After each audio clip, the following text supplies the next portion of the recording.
Comme j'ai fait un verset dans l'introduction, ça avait de l'air compliqué, souverain, sacrificateur, sacrificateur. Ça sert à quoi? Parce qu'on n'est pas habitué avec ce mot-là. Le mot utilisé aujourd'hui, c'est prêtre. C'est le même mot. Parce que les sacrificateurs, c'était des prêtres. Mais le mot français, on utilise dans la Bible Louis II, quand ils l'ont traduit, ils ont mis sacrificateur, ils auraient pu mettre le mot prêtre. Le mot prêtre, c'est pas un mot qui appartient à l'Église catholique, c'est un mot qui appartient à la Bible. Parce que les prêtres, dans la Bible, il y avait la fonction d'offrir les sacrifices à Dieu dans l'Ancien Testament, bien avant que l'Église catholique, elle existe. Mais, ce qu'on va voir aujourd'hui, ça va encore bien plus vous étonner. Parce qu'on est en train d'étudier les nouvelles positions qu'on a en Jésus. Lorsqu'on s'est converti au Seigneur, la Bible elle nous dit qu'on est devenu une nouvelle créature. Les choses anciennes, c'est passé. Tous tes péchés, ta mauvaise vie, tes désobéissances, ton mal que tu as fait, le Seigneur te pardonne. Quand tu viens à Jésus, tu es lavé par le sang de Jésus. Maintenant, c'est les mérites de Jésus qui sont sur toi. Puis là, à partir de ce moment-là, à cause que tu es pardonné par Dieu, parce que tu as reconnu que Jésus t'a mort sur la croix pour pardonner tes péchés, puis tu t'es repenti, tu l'as reçu, tu reçois le pardon. C'est un cadeau gratuit que Dieu donne. Mais il ne donne pas juste le pardon. Il donne son Saint-Esprit. Puis là, quand tu reçois son Saint-Esprit, en te convertissant, mais ta nouvelle vie commence. Il y a une nouvelle vie qui commence. Parce que quand Dieu rentre dans la vie d'une personne, sa vie est complètement changée. À part des changements qu'on constate de nos yeux en regardant la personne, mais il y a des changements de position devant Dieu, des nouveaux statuts. Dieu nous déclare, mettons un exemple, qu'on est des enfants de Dieu. À partir de ce moment-là, on est déclaré des enfants de Dieu, on est déclaré des saints. Il y a plein de statuts de même qui nous ont été donnés. On en a vu 14 jusqu'à date, puis il en reste encore une coupe à voir. Là, aujourd'hui, un des nouveaux statuts qu'on a reçus en Jésus, parce qu'on a donné notre vie au Seigneur, nous sommes devenus, grâce au Christ, des sacrificateurs, des prêtres. Soyez prêtres de vous-même. Non, des prêtres de Dieu, des sacrificateurs de Dieu. Là, ça a l'air bizarre parce qu'on est habitué à penser prêtres, c'est ceux qui s'occupent de l'Église catholique. On va voir le sens du Nouveau Testament, l'enseignement de la Bible. J'ai une question. Cherchez-vous à vous positionner dans la vie, à dire, moi, il faut que je me place les pieds, il faut que j'aille une bonne job, puis il faut que je gagne un bon fonds de pension, il faut que je me prépare d'avance. La plupart des gens pensent à bien se positionner humainement parlant. Physiquement, monétairement, on veut se placer les pieds, on veut être en sécurité, tout ça. Avez-vous trouvé votre place dans ce monde? Pour y arriver, il y en a que oui, il y en a que non. Parce que c'est pas tout le monde qui a réussi financièrement. Puis on dit du moment qu'au moins qu'on survit, merci Seigneur, on survit. Mais devenir sacrificateur, vous allez comprendre quelque chose aujourd'hui. Devenir un sacrificateur, devenir un prêtre de Dieu est la plus grande vocation qu'on peut recevoir de Dieu. Il n'y a rien de plus grand, de plus honorable d'être un sacrificateur de Dieu pour Dieu, puis un avenir extraordinaire pour ceux qui le deviennent. Comme j'ai dit tantôt, c'est un nouveau statut qu'on reçoit lorsqu'on se convertit au Seigneur. On va comprendre ça un peu, comment est-ce que ça doit être dans la pratique d'un sacrificateur. C'est quoi son travail, sa job, ou comprendre aussi ses avantages. On va tout voir ça tantôt. Dans le dictionnaire hébreu, pour comprendre que ce mot-là vient de l'Ancien Testament, puis l'Ancien Testament est écrit en hébreu. Dans le mot hébreu, ce mot-là, pour sacrificateur, c'était Kohen. Kohen, il y a encore des gens sur la terre qui s'appellent Kohen. On en a connu quelques-uns. Puis le mot Kohen, ça veut dire sacrificateur. Fait qu'il y avait son prénom, puis il y avait son nom de famille Kohen. Il faisait partie de la lignée de ceux qui devaient être sacrificateurs.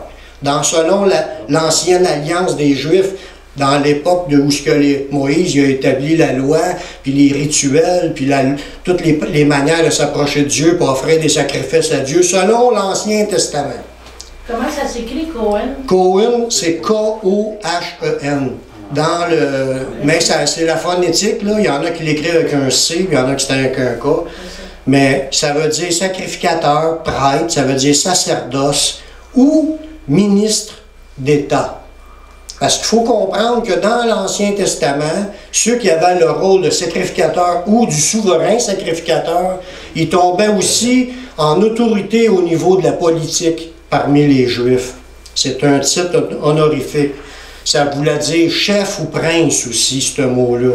Parce qu'il tombait en autorité sur les Juifs. C'est lui qui devait expliquer la loi, puis enseigner les gens, mais offrir aussi les sacrifices.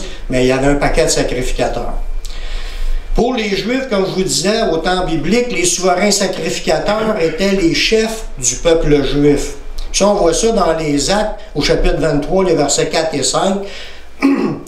On voit ça dans un passage que l'apôtre Paul est en train de prêcher, puis il y en a un qui ordonne de frapper la joue à Paul. Puis Paul, il a répliqué, il a répondu peut-être avec une parole directe. Dieu te frappera, muraille blanchie, parce que tu as ordonné qu'on me frappe, puis c'était injuste. Il a répondu sec. Ça arrive à des gens, mais il y a des gens qui ont repris Paul. Puis Paul, il répond quelque chose. C'est ça qu'on va comprendre dans sa réponse. Le rôle d'un sacrificateur. Dans Acte 23, versets 4 et 5, il dit, ceux qui étaient près de lui disent, tu insultes le souverain sacrificateur de Dieu. Et Paul dit, je ne savais pas, frère, que ce fut le souverain sacrificateur, car il est écrit, tu ne parleras pas mal du chef de ton peuple. Les sacrificateurs, les souverains sacrificateurs, ils étaient en autorité, puis ils pouvaient ordonner des choses, puis de contrôler, comme politiquement, la politique du peuple juif. Mais il ne faut pas oublier que le peuple juif est sous l'autorité des Romains aussi dans cette époque-là. Là, je vais vous expliquer quelque chose à propos de Jésus. Parce que tout le monde le sait que Jésus, on le dit, c'est le Seigneur, c'est le grand chef, c'est lui le souverain sacrificateur. Mais selon la loi, Jésus ne pouvait pas être le souverain sacrificateur, il ne pouvait pas être le grand chef, il ne pouvait pas être le boss, puis d'avoir le poste d'autorité suprême sur les Juifs. Pourquoi?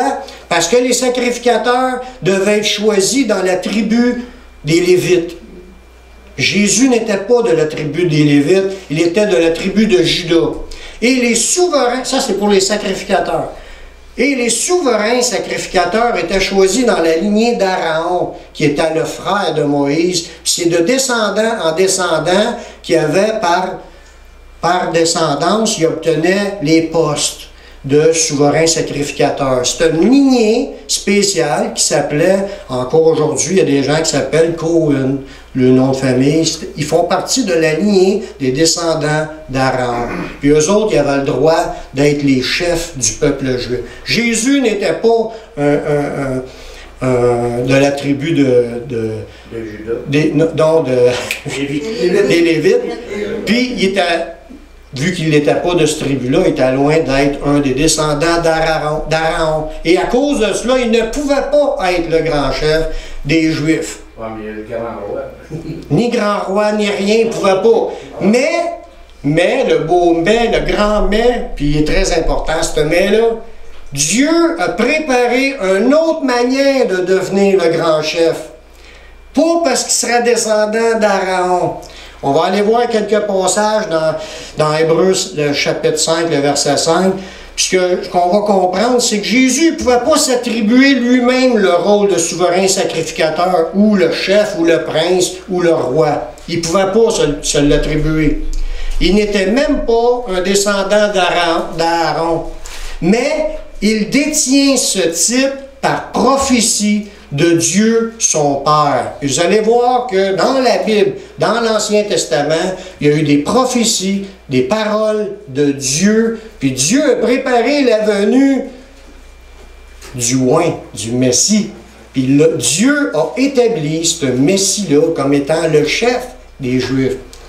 Dans Hébreux 5.5, ça nous dit « Christ ne s'est pas non plus attribué la gloire de devenir souverain sacrificateur, mais il la tient de celui qui a dit « Tu es mon fils, je t'ai engendré aujourd'hui ». Là, l'auteur de l'Épître aux Hébreux font référence à un passage dans l'Ancien Testament d'une prophétie qu'on retrouve dans le psaume chapitre 2, les versets 1 et 2. Puis dans ce psaume-là, c'est David qui a écrit ce psaume-là, inspiré par le Saint-Esprit. Dieu lui a dit les paroles d'un chant, mais le chant annonçait un message de la venue de quelqu'un qui deviendrait le roi d'Israël. Dans le psaume 2, les versets 1 et 2, ça nous dit, dans les deux premiers versets, « Pourquoi ce tumulte parmi les nations, ces vaines pensées parmi les peuples? Pourquoi les rois de la terre se soulèvent-ils et les princes se liguent-ils contre l'Éternel et contre son oint? » Là, il est en train de nous dire qu'il y a une rébellion qui est en train de se faire dans ce monde, en particulièrement parmi les Juifs, contre le oint de Dieu le Père. Dieu le Père avait promis qu'il nous enverrait un Messie, un oint. Il l'a promis aussi dans d'autres passages qui nous annonçait la venue de celui qui écraserait la tête du serpent, celui qui ferait qu'il prendrait sur lui nos péchés, etc. Puis là, ça nous parle que du monde qui se ligue contre son oint, puis juste 2 versets plus loin, au verset 6, ça nous dit, dans la même idée, ça parle encore du oint, « C'est moi qui ai oint mon roi sur Sion. » Jésus est roi, est oint de Sion. Vous allez voir, ma montagne sainte. Il dit, « Je publierai le décret. L'Éternel m'a dit, « Tu es mon fils, je t'ai engendré aujourd'hui. » Dieu, en déclarant que ce sera lui qui oindrait le roi, et non pas un descendant d'Aaron. Dieu oindrait un roi, puis il sera roi de la montagne de Sion. Sion, ça représente le ciel. Ça représente la demeure de Dieu. Ça représente le royaume de Dieu. Dieu était pas oint. Oint, c'est onction. Oint, ça veut dire un Christ, Messie, oint, c'est le même mot, c'est tous des synonymes. Dieu était pour faire qu'une personne serait le Messie, le oint, décidé par Dieu et non pas de la lignée d'Aaron, puis Dieu l'appellera son fils, que Dieu aura engendré. Voyez-vous, dans cette prophétie-là, ça nous annonce que Dieu décide qui va être le roi de Sion, c'est pas de la descendance d'Aaron.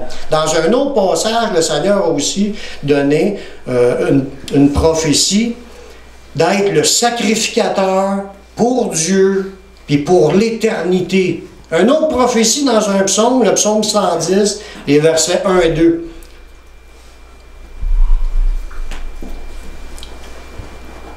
C'est un psaume de David, ça nous dit « Parole de l'Éternel à mon Seigneur.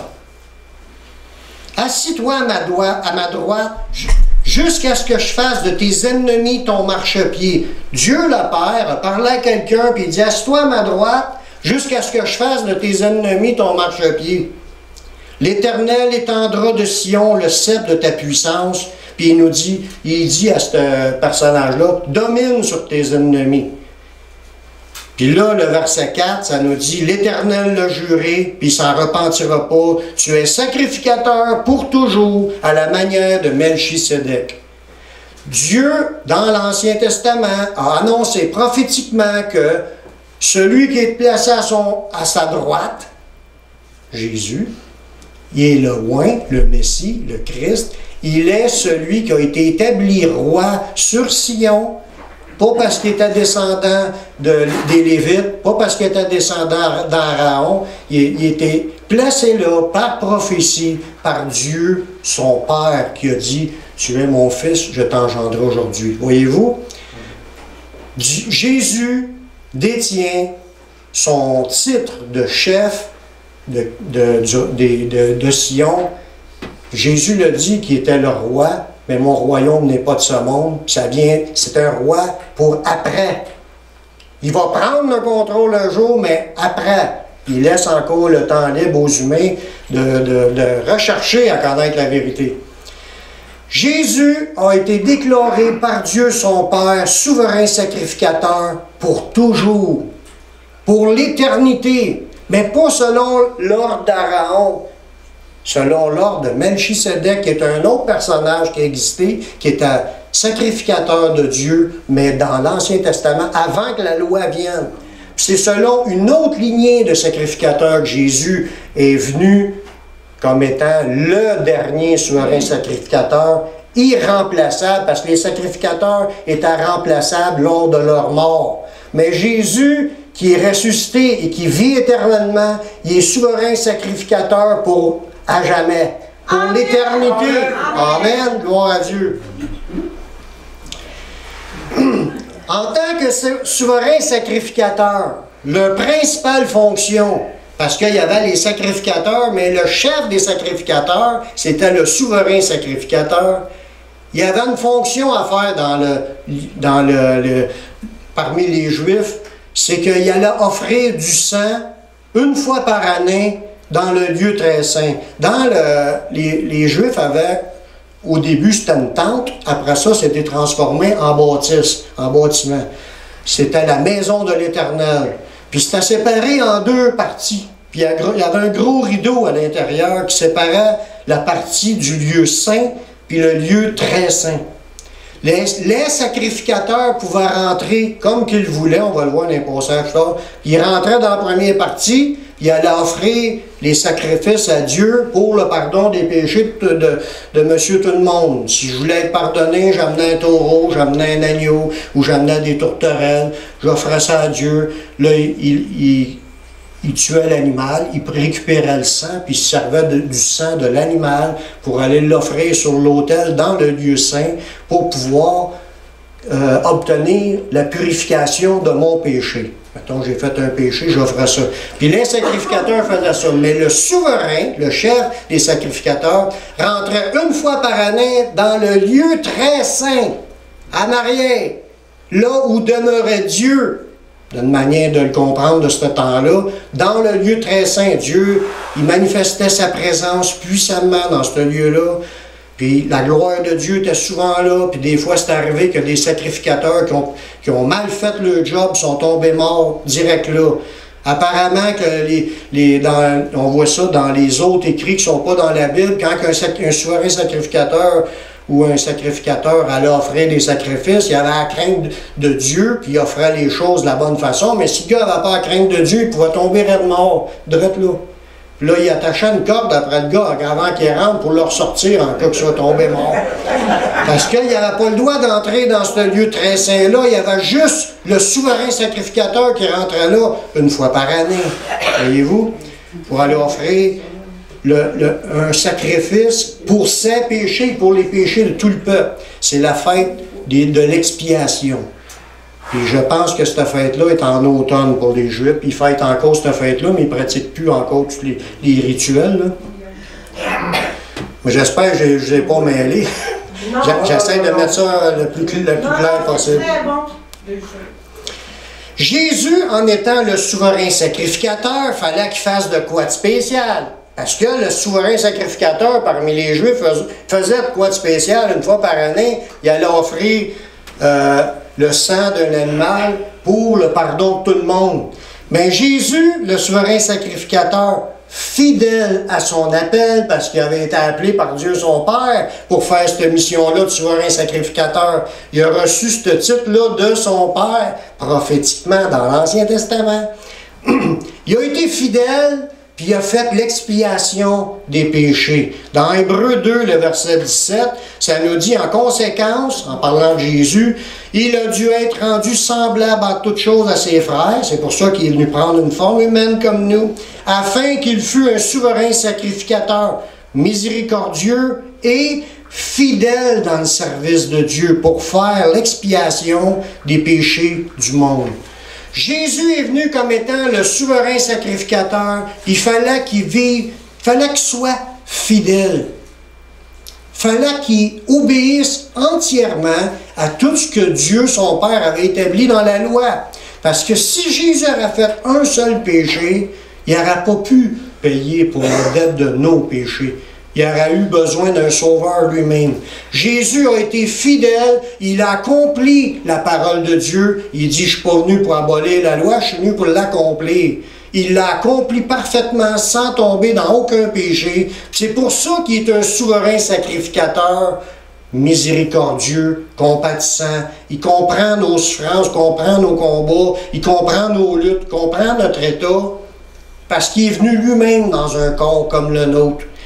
Mais lui, il a marché droit, il a fait la volonté de Dieu toute sa vie, puis il a accompli lui-même le sacrifice qui permettait de sauver tout le monde. Il a donné sa vie en mourant sur la croix. Il a accepté de verser son sang pour que lui devienne l'agneau de Dieu qui enlève les péchés du monde. Jésus est maintenant ressuscité. Amen. Il n'est pas resté dans la mort. Oui, Jésus est mort sur la croix. Mais il n'est pas resté dans la mort. Il est ressuscité le 3e jour. Puis il s'est montré à ses disciples. Il a apparu pendant 40 jours à ses disciples pour leur donner des preuves qu'il était vivant, puis il leur a expliqué les choses qui concernent le royaume de Dieu. Mais Jésus, après qu'il soit ressuscité, il est allé dans la présence de Dieu, dans le ciel, il est allé porter son sang dans le lieu très saint, le réel lieu très saint, d'où est la présence de Dieu. Parce que le lieu très saint, dans le temple des Juifs, c'était un exemple des choses qui sont dans la réalité. Puis le lieu très saint, c'est la présence de Dieu dans le ciel. Jésus, la Bible nous dit dans Hébreux 9, 11 et 12, Christ est venu comme souverain sacrificateur des biens à venir. Il est le chef des sacrificateurs des biens à venir. De ce qui est à venir, c'est dans le ciel. Il a traversé l'habitation la plus grande et la plus parfaite, qui n'est pas construite de main d'homme, c'est-à-dire qui n'est pas de cette création. Il est rentré dans le ciel même. Il est entré une fois pour toutes dans le lieu très saint, non avec le sang des boucs, puis des taureaux, puis des veaux, mais avec son propre sang, et ayant obtenu une rédemption éternelle. Il a obtenu un rachat possible pour tout le monde. Il a obtenu qu'on puisse être racheté gratuitement.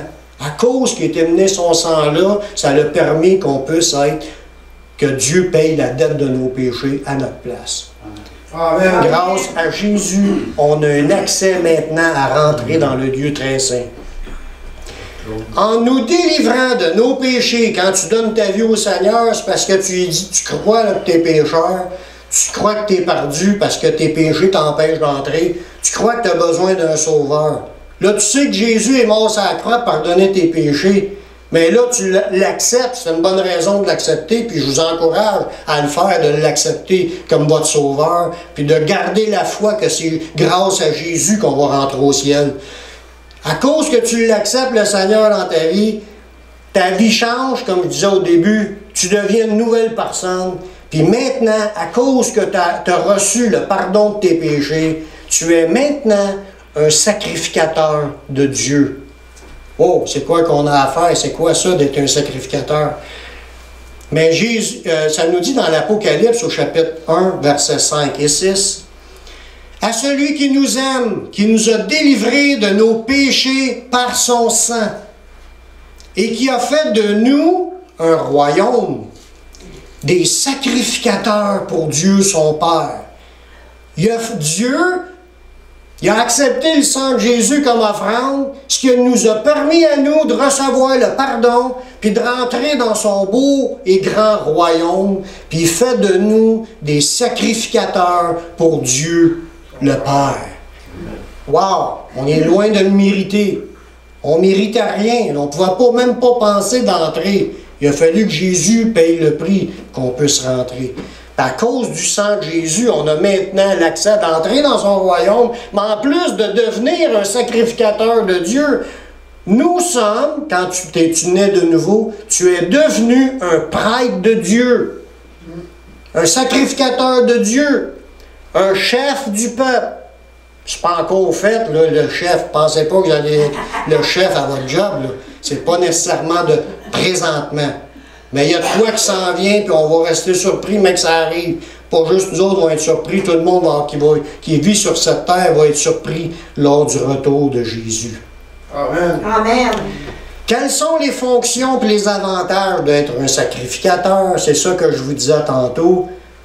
On a la plus belle, la plus grande vocation. C'est un appel, ça. Dieu nous a appelés et a dit, sais-tu que Jésus est mort sur la croix pour pardonner tes péchés? Là, je ne le savais pas, mais là, je le sais. Puis quand tu le sais, là, c'est parce que tu es appelé par Dieu. Si tu as compris ça, que Jésus est mort sur la croix pour pardonner tes péchés, c'est parce que tu es appelé. Dieu t'appelle à faire partie de son royaume puis à devenir un sacrificateur. Dieu veut que tout le monde le devienne. Puis si tu comprends aujourd'hui que Jésus est mort sur la croix pour pardonner tes péchés, tu es un appelé. C'est un appel, c'est une vocation. Dieu nous appelle à devenir des sacrificateurs de Dieu. Mais il y a des avantages d'être l'être, puis il y a aussi des fonctions, il y a des tâches, il y a des responsabilités d'être dans ce rôle-là.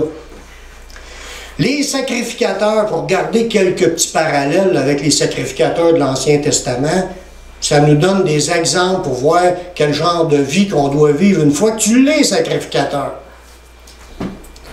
Bien, Exode 19, vers le verset 22, les sacrificateurs devaient se sanctifier. Wow, c'est quoi ça, ce mot-là?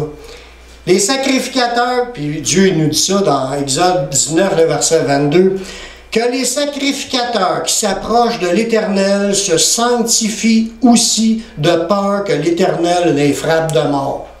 Dans l'Ancien Testament, c'était terrible.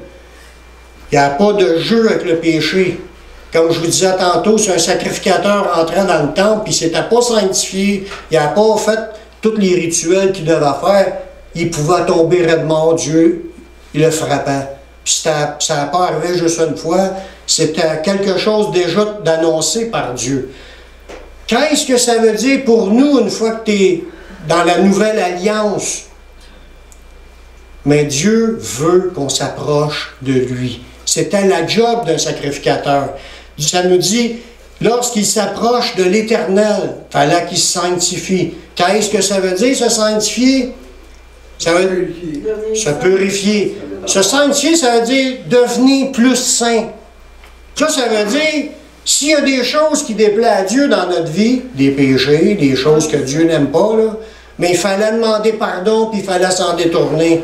Parce que sinon, on arrive là-dedans, comme si rien n'était, puis on était adultère, on était dans le péché, là, puis on rentre là-dedans, puis on pense, bon, là, on est sur la grâce. Mais non, faut que tu crois que Dieu te regarde, puis Dieu te voit. Est-ce qu'il va accepter ton sacrifice? Est-ce que ta vie plaît à Dieu, ou si tu vis dans une manière qui déplaît à Dieu? C'est pour ça que dans le Nouveau Testament, il dit « Quiconque invoque le nom du Seigneur, qu'il s'éloigne de l'iniquité. » Si quelqu'un invoque le nom du Seigneur, il faut que tu t'éloignes du péché. Tu ne peux pas dire « Je suis chrétien, je suis sauvé, je m'en vais au ciel », puis tu es dans plein de péchés. Tu ne peux pas. Il fallait que tu te sanctifies, c'est la même chose encore aujourd'hui. C'est dans le Nouveau Testament qui dit que celui qui invoque le Seigneur, il faut qu'il s'éloigne de l'iniquité. Parce que le péché, ça nuit à notre communion avec Dieu. Notre relation avec Dieu est brimée si on déplaît à Dieu, puis on marche dans une manière qui l'offense. Dieu est 3 fois saint, puis moi, je me permettrais de vivre dans la désobéissance, dans le péché. On ne peut pas se le permettre.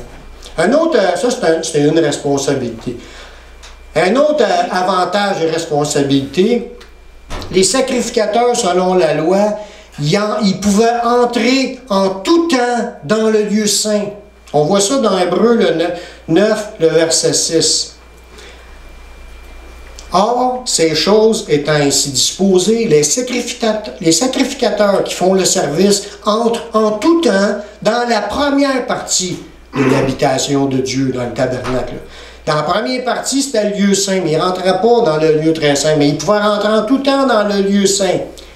Puis dans la seconde, le souverain sacrificateur seul entre une fois par an, non sans y porter du sang, qu'il offre pour lui-même et pour les péchés du peuple.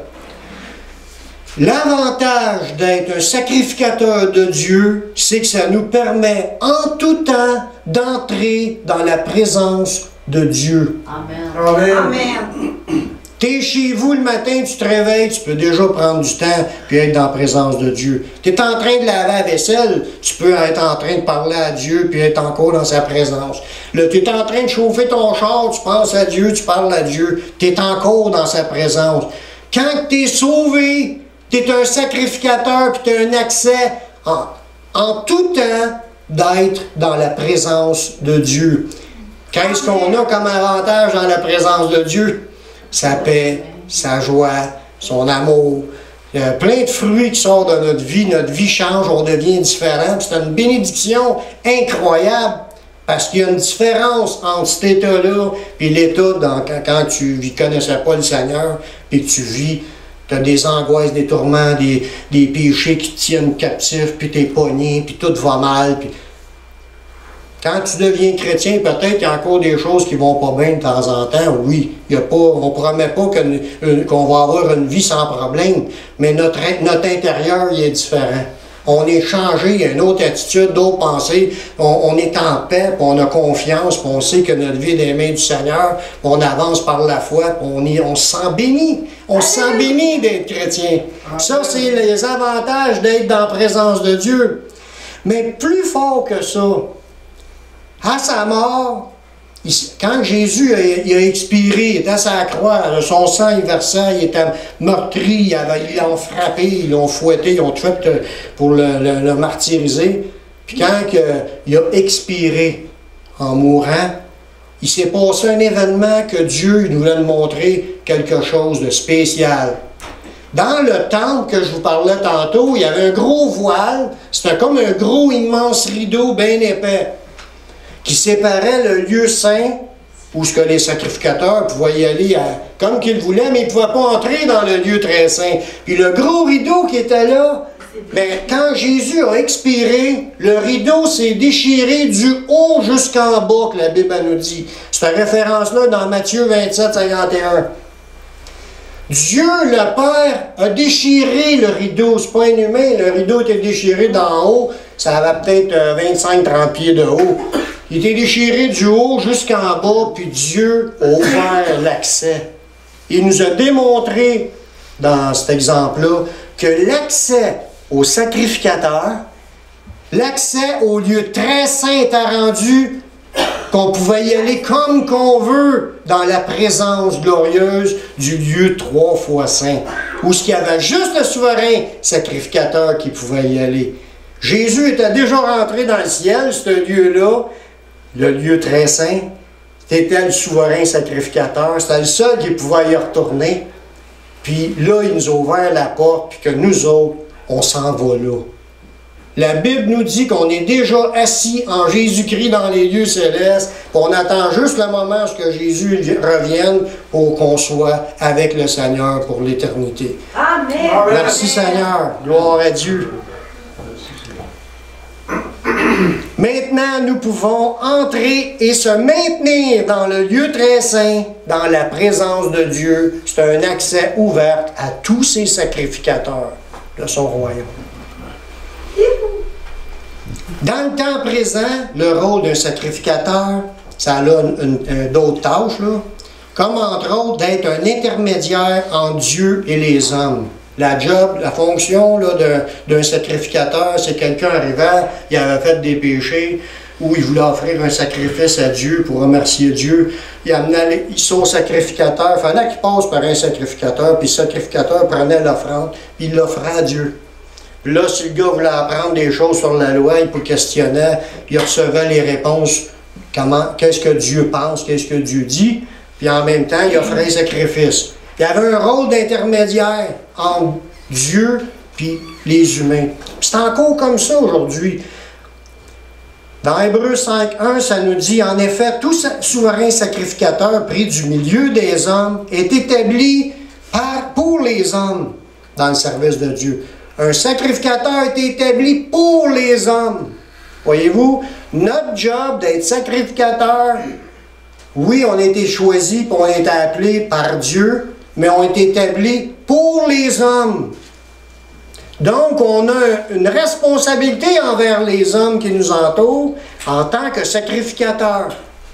de présenter la bonne parole, qui est la parole de Dieu, d'enseigner les voies de Dieu, de montrer aux gens quel est le sacrifice. Aujourd'hui, on ne présente plus de taureau à Dieu, on ne présente plus d'agneau à Dieu, on présente le sang de Jésus.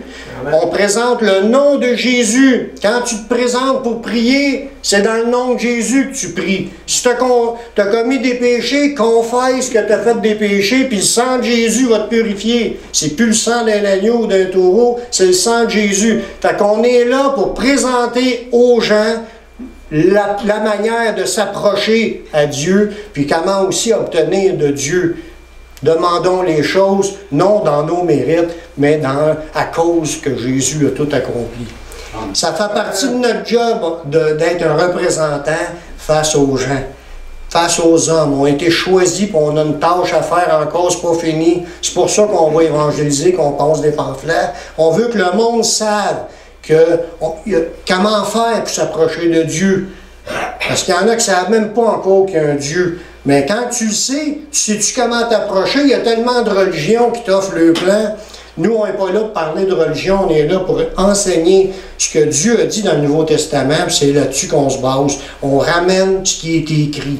On n'a pas de loi d'Église, on n'a pas de rajout. On prend tout ce qui est écrit. C'est ça. Amen, c'est ça qu'il faut. Un autre bel exemple d'un sacrificateur, c'est d'être un intercesseur, c'est dans le sens, tu es en Dieu et les hommes, mais tu pries. C'est une autre belle affaire qu'un sacrificateur doit faire. C'est ce que Jésus est en train de faire. Dans Romains 8, 34, ça nous dit que Christ est mort, puis il est ressuscité, puis il est à la droite de Dieu, puis il intercède pour nous. Fait qu'un job de sacrificateur, c'est d'intercession. Fait que, soyez pas surpris pourquoi on a des réunions de prière. C'est parce qu'on prend du temps pour prier pour les hommes. On prie pour les besoins des frères et sœurs, mais on prie aussi pour les autres. Ça fait partie d'un job de sacrificateur. C'est pour ça qu'il est important d'être là dans une réunion de prière. Pour participer avec les frères et sœurs à ce combat-là des prières. Parce que nous, on est contents d'avoir reçu le salut. Mais ça serait égoïste de garder tout ça pour nous, puis de pas... qu'il n'y ait pas d'effort de notre part pour le partager, ce que d'autres peuvent obtenir la même grâce que nous. Voyez-vous? Je vous disais que c'est une grande vocation d'être un sacrificateur. C'est une bénédiction de pouvoir entrer dans le lieu de la présence du Dieu 3 fois saint, puis de pouvoir lui demander des choses, puis de parler à Dieu des hommes, puis parler aux hommes de Dieu. C'est notre job. On parle à Dieu des hommes. On demande des affaires à Dieu pour les hommes, puis on parle aux hommes de Dieu, que Dieu est là, puis que Dieu veut qu'il marche dans sa parole, voyez-vous? Fait qu'on a une grande tâche à faire, c'est une responsabilité. On a des avantages, mais on a un rôle à jouer, on a des fonctions à faire, voyez-vous? Puis je vais terminer avec le futur des sacrificateurs. Qu'est-ce qui va nous arriver dans le futur aux sacrificateurs? Bien, le futur des sacrificateurs, c'est de revenir avec le Christ, puis de régner avec le Christ sur la terre. Je ne sais pas si j'apprends quelque chose de nouveau, ça se peut. Jésus est ressuscité, il est monté au ciel, là il attend, il donne du temps aux gens de se repentir. Puis il y a un moment fixé, puis ça s'en vient, ça ne sera pas long. Il y a des signes dans la Bible qui nous l'annoncent, puis on voit des choses qui se mettent en place. Jésus est à la veille de revenir du ciel, avec tous les croyants qui sont des sacrificateurs de Dieu. Ils vont ressusciter avec Jésus pour revenir dans cette vie. Puis nous qui l'attendons, on va être enlevés avec eux. Puis on va se retrouver avec Jésus sur un nuage. Puis Jésus s'en revient pour un jugement sur la terre, sur ceux qui ne sont pas repentis. Puis en même temps, il s'en vient pour établir son royaume pour un règne. On ne sait pas combien de temps, mais dans la traduction française, ils ont marqué 1000 ans. Mais le mot qu'il y a là, il ne sert pas à valeur, mais il ne vient pas pour une fin de semaine. Il va venir pour longtemps. Il n'a pas créé tout ça juste pour une fin de semaine de retour. Dans Apocalypse 5.10, ça nous dit « Tu as fait d'eux un royaume, des sacrificateurs pour notre Dieu, et ils régneront sur la terre. » le futur des sacrificateurs, ils régneront sur la terre. Nous sommes appelés, comme je disais, le mot sacrificateur veut dire chef aussi, pas juste prêtre. C'était le chef du peuple. Puis on va devenir, Dieu va faire de ses disciples, de ses sacrificateurs, il va faire de nous des chefs. On va régner sur cette terre lors de son retour. Il y a un autre passage qui nous dit dans l'Apocalypse 20 au verset 6. Heureux et saints ceux qui ont part à la première résurrection. La deuxième mort n'a pas de pouvoir sur eux, ça c'est la mort éternelle, mais ils seront sacrificateurs de Dieu et de Christ, puis ils régneront avec lui pendant les 1000 ans. Voyez-vous, les sacrificateurs vont revenir avec le Christ, on va régner avec le Christ pendant la période indéterminée qu'on ne sait pas encore la valeur, mais on le verra, mais ça va être pour longtemps que Jésus va régner sur cette terre. Ça va être son royaume. Ça ne sera plus les gouvernements qu'on voit actuellement qui vont régner. Ça va être Jésus, ça va être ses disciples, ses sacrificateurs qui vont être établis en autorité sur la terre entière. Enfin! Oui, enfin. Le péché, ça ne sera plus comme ça se passe aujourd'hui. Croyez-le. Maintenant, je vais vous donner un dernier mot avant de vous quitter. Est-ce qu'il y en a qui ne se sentent pas dignes d'être un sacrificateur? Est-ce qu'il y a des gens qui disent « Oh, moi, ça se peut pas que Dieu m'appelle à ce que je devienne un sacrificateur, que je puisse être dans la présence de Dieu, puis que Dieu écoute mes prières pour les autres, puis que Dieu il soit avec moi, puis que Dieu il m'emmène un jour à ce que je sois un chef. » Ça se peut qu'il y a des gens qui se disent « Moi, je ne me sens pas digne de cela. Moi, j'ai de la misère à voir que Dieu, si grand, puisse m'offrir une place si importante dans le futur de l'histoire de la vie terrestre. » Mais il faut regarder des passages de la parole pour se remettre d'aplomb avec ce que Dieu dit. Il y a un dernier passage que je veux vous lire dans Hébreux chapitre 4, le verset 14 et 15. Ça nous dit... je vais aller juste le verset 14. « Ainsi, puisque nous avons un grand souverain sacrificateur qui a traversé les cieux, ça c'est Jésus, le Fils de Dieu, demeurons fermes dans la foi que nous professons. Soyons fermes. Nous avons été appelés, Dieu a fait un œuvre dans nos vies, il nous a pardonné nos péchés, puis on a vécu des affaires avec Dieu qui nous prouvent qu'on est des enfants de Dieu. Demeurons fermes, ne nous laissons pas ramollir, ne nous laissons pas aller au découragement. Restons fermes, ancrés solidement dans les promesses de Dieu. Ces journées-là vont s'accomplir comme ça a été dit par Dieu. Et un jour, il va venir nous chercher. Tous ceux qui l'attendent, ils vont se retrouver avec lui. Puis on va vivre les moments les plus incroyables. C'est inimaginable de se retrouver vivant pour l'éternité. Puis on va tous se reconnaître. On va voir Jésus qui vient de nous emporter. Puis on va être fiers d'être là. Mais pour cela, ça prend de la foi. Tous les cadeaux de Dieu sont donnés gratuitement, mais il faut que tu les saisisses par la foi. Le salut est par la foi, pas parce que tu es un bon gars, pas parce que tu es une bonne personne, pas parce que tu as fait des exploits ou tu as donné tous tes biens aux pauvres, ça compte pas. En partant, ça prenait un seul péché, puis tu venais de aucune promesse de Dieu n'était pour toi à cause de tes péchés, et aussi à cause du péché d'Adam et Ève. L'ensemble de l'humanité il est né dans la mort, puis s'en va vers la mort. Mais si tu as la foi, tu peux saisir ce cadeau-là gratuitement aujourd'hui, d'accepter Jésus comme ton sauveur, puis que tu puisses recevoir le pardon de tes péchés, parce que Jésus, il est mort sur la croix pour toi, pour moi, pour tout le monde sur la terre. Puis il veut que tout le monde soit sauvé, puis c'est pour ça qu'on est encore dans les années de grâce. Dieu étire le temps. On est à l'an de grâce 2017. La grâce a commencé à Jésus, puis là maintenant Jésus t'appelle. Prends position pour Jésus. Accepte Jésus comme ton sauveur personnel. Reçois-le, puis fais partie de la gang des sacrificateurs qui va vivre l'histoire sans fin avec le Seigneur. Je fais un appel. S'il y en a qui... les fois, on entend des choses, puis ça replace des idées dans notre tête. On en avait entendu, mais des choses qu'on ne savait pas. Puis là, on apprend, puis là, on réalise toutes ces affaires-là. Mais est-ce que tu veux être sauvé? Tu veux-tu aller au ciel?